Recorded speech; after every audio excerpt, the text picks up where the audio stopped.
কি স্ক্যাম হয়ে গেছে। আমরা এখানে এসে ফ্রেশ ট্রেশ হয়ে এখান থেকে সোজা চলে গেছিলাম আশি ঘাটে।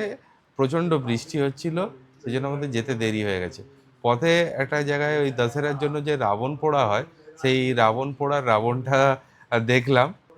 আর তারপরে ওখান থেকে আশি ঘাট গেলাম। আশি ঘাটে রাত হয়ে গেছিল, তাই আমরা ওই ট্রিট বাটি চোখা যে রেস্টুরেন্ট, সেই ট্রিট বাটি চোখা রেস্টুরেন্টে গিয়ে আমরা ডিনার করলাম।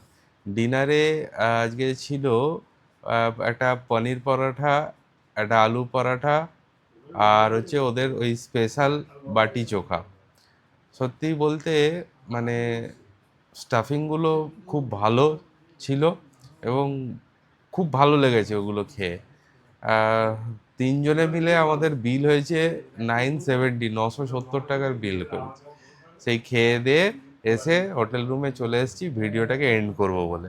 আজকে ভিডিওটা যদি তোমাদের ভালো লেগে থাকে, যদি খারাপ লেগে থাকে, সবই তোমরা কমেন্ট করে জানিও। আর কালকে আমরা বেনারসটা একটু ঘুরে দেখবো এখানে, তারপরের দিন এখান থেকে আবার বাড়িতে ব্যাক করে যাব। তাহলে আজকের ভিডিওটা এখানেই শেষ করছি। নেক্সট ভিডিওর জন্য ওয়েট করো। Good night till then. ও এই, কি মিষ্টি এনেছে দাও তো। কি স্ক্যাম হয়ে গেছে।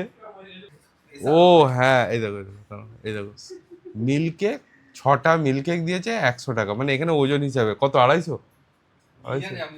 যাই হোক ওজন হিসাবে দিয়েছে 250। মানে এখানে কিছু যদি তুমি না করো তাহলে পুরোটাই স্ক্যাম হয়ে যাবে। ও স্পেশাল, বেনারসের স্পেশাল বলে দিয়েছে। আর সত্যি দেখো না কি হয়েছে। যাই হোক আমরা এইভাবে কাটাই, কত কি স্ক্যাম হতে থাকে পরের দেখবো আমরা।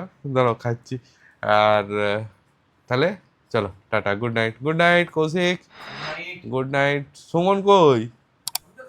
ও খালি গায়ে ওইখানে, মানে আমাদের ব্লগ মানে র হবে আর কি। ঠিক আছে চলো, নেক্সট ভিডিওর জন্য ওয়েট করো। হ্যাঁ, টাটা।